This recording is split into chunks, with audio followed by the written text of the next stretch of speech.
이야기에 등장하는 박상일 씨는 가명임을 밝힙니다.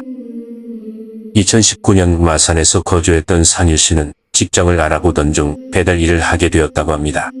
오토바이를 탈 줄 몰랐던 상일 씨는 오토바이를 구입한 뒤 연습을 하며 운전을 익혔다고 합니다. 그렇게 배달을 시작한 상일 씨는 처음에는 익숙하지가 않아서 힘들었다고 했지만 서너 달 후 익숙해지면서 제법 돈이 모이기 시작했다고 합니다. 그러던 어느 날이었다고 합니다. 밤 12시가 넘은 시간. 내비게이션이 가르쳐주는 대로 배달을 가던 상일 씨는 평소 내비게이션이 한 번도 알려주지 않던 산으로 방향이 잡혀있는 것을 느꼈답니다. 산 입구에서 오토바이를 세우고 내비게이션을 확인했다고 합니다. 지도에는 하나뿐인 길로 안내가 되어 있었다고 합니다. 지도를 따라서 확인을 하니 산 정상으로 안내를 하다가 끝에 가서 목적지가 있는 곳으로 이어져 있었다고 합니다. 상일 씨가 느끼기에 아마도 다른 길로 간다 해도 높은 산 중턱쯤에 있는 마을이 아닐까 생각을 했답니다. 평소 길을 잘 몰랐던 상일 씨는 겁이 나긴 했지만 내비게이션이 안내하는 방향으로 따라가기로 했다고 합니다. 그리고 곧 오토바이가 출발을 했다고 합니다. 산으로 진입을 하자 시멘트로 만들어진 아주 가파른 길이 나왔다고 했습니다. 가로등이 없어서 상일 씨의 작은 오토바이로는 바로와 땅 바닥만 보일 뿐 주위의 사물은 전혀 보이지 않았다고 합니다. 그렇게 가파른 길을 힘겹게 올라가던 중 왼쪽에 등이 거의 90도로 휘어진 할머니 한 명이 천천히 내려가더랍니다. 상일 씨는 할머니를 보고는 대수롭지 않게 밭을 매다가 집으로 가는 할머니인가 라고 생각을 했답니다.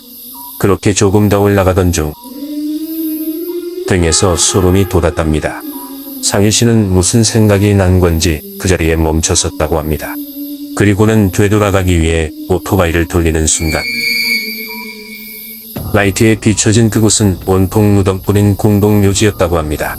그 후 상일 씨는 그토록 가파른 내리막길을 미친 듯이 내려왔다고 합니다. 허리가 90도로 휘어 느리게만 보이던 할머니는 온데간데 없었고 그 길이 왜 그리도 길어 보이는 건지 상일 씨는 얼굴이 사색이 되어 있었으며 심장 소리가 자신의 귀까지 들릴 만큼 쿵쾅거리며 뛰었다고 합니다. 뒤에서 무언가 쳐다보는 느낌을 받으며 가까스로 내려온 상일 씨는 참고 있던 소변부터 해결하고 담배를 꺼내 물었답니다. 시계를 보니 1시가 다 되어가고 있었답니다. 그리고 배달을 가야 할 고객에게 전화를 걸어 상세 주소를 물어보았답니다. 고객의 말로는 주소는 틀리지 않았는데 그 산으로 올라가면 이어지는 길이 없다고 했답니다. 그리고는 내비게이션이 왜 그곳으로 안내를 했는지 모르겠다고 했답니다. 고객이 가르쳐준 대로 길을 따라가니 상일 씨가 몇 번 가보았던 곳이었답니다. 배달을 끝낸 후 곧바로 퇴근을 한 상일 씨는 집에 가는 길에 곰곰이 생각을 해보았답니다. 동료들의 말인즉 자신이 올라갔던 그 산에는 사람이 전혀 살지 않는 공동묘지였고 농사를 지을 밭은 없다고 했습니다. 그렇다면 그 시간에 허리가 그렇게 굽은 노인이 오르막을 올라 걷는 것도 말이 되지 않는 일인데 가로등이 없어서 한 치 앞도 볼 수 없는 비탈길을 혼자서 내려오고 있었다는 것이 이해가 되질 않았답니다. 아니 상일 씨는 그 시간에 그곳에 그 노인이 있었다는 것이 말이 되지 않는다고 했습니다. 그리고 상일 씨가 내려올 때 그 노인은 어디로 사라진 걸까요? 그날 이후 상일 씨는 왠지 모를 몸살 기운에 이틀간 일을 쉬었다고 했습니다. 그리고 지금은 기억나지 않지만 꿈자리가 사나워서 새벽에 몇 번이나 소리를 지르며 잠에서 깨었다고 상일 씨의 아내가 말했답니다. 며칠이 흘렀답니다. 상일 씨는 평소와 다름없이 일을 하고 있었답니다. 달라진 건 밤이 내리면 왠지 모를 공포심에 늦은 시간까지 일하는 것이 힘들었고 무슨 일이 있어도 9시에 퇴근을 했다고 합니다. 하지만 이날은 너무 바쁜 나머지 늦게까지 일을 할 수밖에 없었다고 합니다. 밤 11시가 막 넘은 시간 시계를 본 상일 씨는 지금까는 배달을 마지막으로 퇴근을 해야겠다고 생각했답니다. 배달지는 모텔이었고 내비게이션을 따라 가다 보니 어느 한적한 곳에 위치한 7층짜리 모텔이었다고 합니다. 713호 엘리베이터를 타고 올라간 상일 씨는 문 앞에 서서 벨을 눌렀답니다.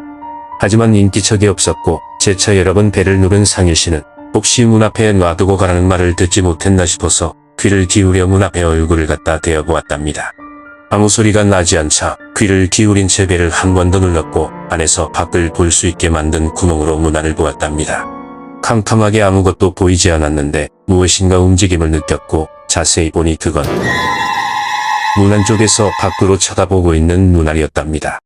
소리를 지르며 상일 씨는 문 앞에 배달 음식을 놔두고 엘리베이터로 뛰어갔답니다. 하지만 이미 엘리베이터는 1층으로 내려가 있었고 급하고 무서운 마음에 상일 씨는 계단이 있는 쪽으로 뛰어가서 문을 열고 내려갔다고 합니다. 빠른 걸음으로 뛰다시피 내려가는데 이쪽에서 계단실의 문 여는 소리가 들렸답니다. 내려가던 상일 씨는 누군가가 쳐다보는 듯한 이상한 느낌에 위를 쳐다보았답니다. 맨 꼭대기층에서 난간 사이로 밑으로 보고 있는 웃고 있는 긴 머리의 어떤 여자 얼굴. 분명 웃고 있었다고 했는데 그 얼굴이 아무리 기억하려 해도 기억나지 않았답니다. 다음날 상일 씨는 일을 그만두고 오토바이를 팔아버렸답니다. 이처럼 자신이 본 것이 사람인지 귀신인지 알 수 없는 우연치고는 너무 겁이 나는 일을 겪는 사람들이 있습니다. 당사자가 단정할 수 없다면 그 누구도 알 수 없는 미스터리한 일들. 우리는 그 굴레 속에서 평생 그날 본 것에 대해 의문을 가지며 직접 겪은 경험담 속에 자신이 본 것이 귀신임을 주장하며 살아가고 있습니다. 어디서 무엇을 보았다는 이야기들은 흔한 이야기거리라고 생각하겠지만 그 현상을 겪은 당사자는 결코 그렇지 못할 것입니다. 여러분들의 사연과 제보가 이야기가 됩니다. 감사합니다.